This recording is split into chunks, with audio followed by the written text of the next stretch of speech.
In front of you is a plywood wheel, otherwise known as Luan, in your local hardware store or construction place. This particular wheel is about a 1/4 inch thick and 12.5 inches in diameter. The line that traverses from the edge of the wheel to the center with the white rectangles on it is obviously the lightest point on the wheel. For our demonstration purposes, we'll be using the smaller rectangle that's about halfway between the axle and the edge of the wheel. And now we'll add a weight that is ideally matched with the deficit on this particular part of the wheel. I did actually paint it fluorescent orange so it would show up really good on video, but it is what it is.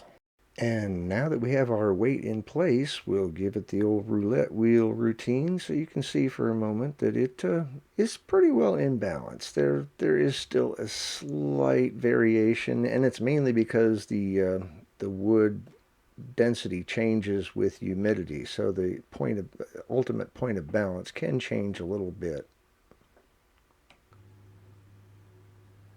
Now let's talk for a minute about the spot where the weight was. The line that runs vertically from the axle to the outside rim is actually the point of balance. It's not an individual spot on that line, it is that line. You can also balance the wheel with a smaller weight that is closer to the rim, or a larger weight, a heavier weight that is closer to the axle. So it is not so much an individual point as it is this line. When we think of a balanced wheel, we should visualize it as at least 2 separate and equal weights that are uniformly spaced around the axle. It can also be 3 or 4 or more individual weights that follow the same rules. Now we're going to remove the weight from the wheel from its original position and move it to a new location just slightly left of the original position. And when we let it go, let's see where it proceeds to.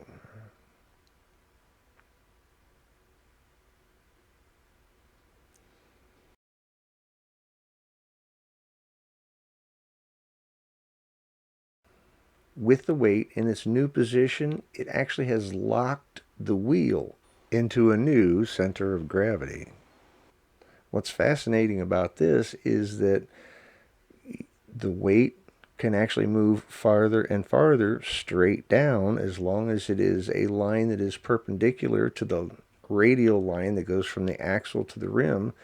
As long as that weight remains on that perpendicular line, this wheel will remain in the exact same position. Now, the farther away the weight gets, like way down close to the rim, the more of an offset it is. So the more that it wants to be in that exact position. Now, just to make sure that the laws of physics are equal in all directions, the weight is placed to the right of the balance point. And jump ahead. And now toward the rim just a bit. And of course now we need to place the weight just a little closer to the axle. Alas, everything is equal after all. Now we introduce a new weight assembly. This beam has 2 individual weights that, for the sake of clarity here, is exactly half of the original pencil eraser shaped lead weight. So the entire weight of the assembly is exactly the same as the original weight. Now for the fun part. Because these weights are balanced in this manner, they can gain or lose momentum completely separately from the larger wheel. Look, it's an electron acting like a particle and a wave at the same time, rotating around the nucleus. Any system that cannot take or give energy to the larger wheel is not very useful for Bessler's wheel, except for study to understand some deeper stuff a little later. The way the weight assembly is setting right now, the lower weight actually is setting directly over the axle. So it contributes nothing to the balance of the wheel. However, the other weight is twice as far as the pivot point, and that weight is only half of the original weight that sat in that small rectangle.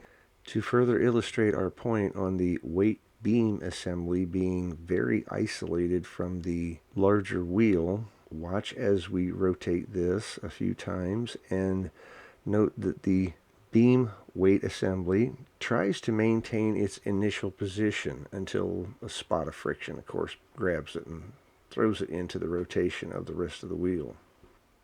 So why am I so confident that a beam assembly weight like this is not very helpful?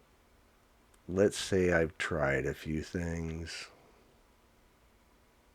Next, we're going to introduce a pendulum weight. Of course, it has the same mass as the original weight. This particular pendulum actually has 2 pivot points. Attaching our pendulum weight, we'll give it a little spin here and see that again, it is completely in balance. But wait a minute, do you remember this? There's more going on here than just what you see.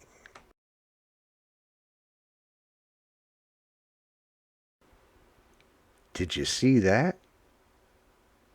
The pendulum weight is connected to the overall balance of the wheel. As the pendulum spins, the larger wheel is pulled up and down, depending on whether the pendulum is toward the rim or toward the axle at that particular moment. So the question becomes, even though this pendulum can move freely, is the position of the pendulum determined by the position of the wheel, or is the position of the wheel determined by the position of the pendulum? Well, if there was a small spring that pulled the pendulum in toward the inside a little bit when the wheel was in this particular position, it would lift it to here. If the pendulum had a spring that pulled it toward the outside, it would pull the wheel down to this position. In all honesty, rather than calling this a balanced wheel, I refer to this as a wheel that has 2 different forces that are unbalanced but equal each other out. And now we're going to move the pendulum to its longest pivot point and give it a little spin. As it's rotating, notice the weight on the pendulum actually passes through the axle point, or very close to it, much like the balanced beam assembly. However, in this case, instead of being compensated by another weight on the outside, there is 0 weight at that little white rectangle. Remember, balanced, unbalanced, balanced, unbalanced, or double unbalanced. So can we use this to our advantage? The clearest answer is yes and no. And now we have the pendulum, and we added a little blue thumbtack to prevent the pendulum from turning one direction. Our small blue thumbtack does unbalance the wheel a little bit, but this should be more than enough for demonstration. We can get a bit of an advantage because it's not until the white rectangle reaches the very bottom that the pendulum is able to break loose. And at that point, the wheel becomes relatively balanced or double unbalanced. Go quite a ways around before it gets bounced back the other way. So now that we've discovered some of the basics, What does Mr. Bessler have to say on the subject? For this information, we're going to turn to the first drawing in a document known as Machine and Tractate. And here the text is clearly indicating that that line again, that singular line, radial line from the axle to the outside rim, is extraordinarily important. Rather than lines that are perpendicular to that radial line, Mr. Bessler seems to be telling us that that weight should be on that line, at least at the beginning and end of its travel from the axle to the rim, or from the rim back toward the axle. There are numerous references to the weight making that transition very quickly, especially the path from the axle toward the rim. In our next video, we're going to look at the documents, pictures, and information that most closely seem to indicate what the path the weight is supposed to take through the wheel in order to have a positive overall effect, including a mystery drawing that I'll bet most Bessler enthusiasts have never seen before.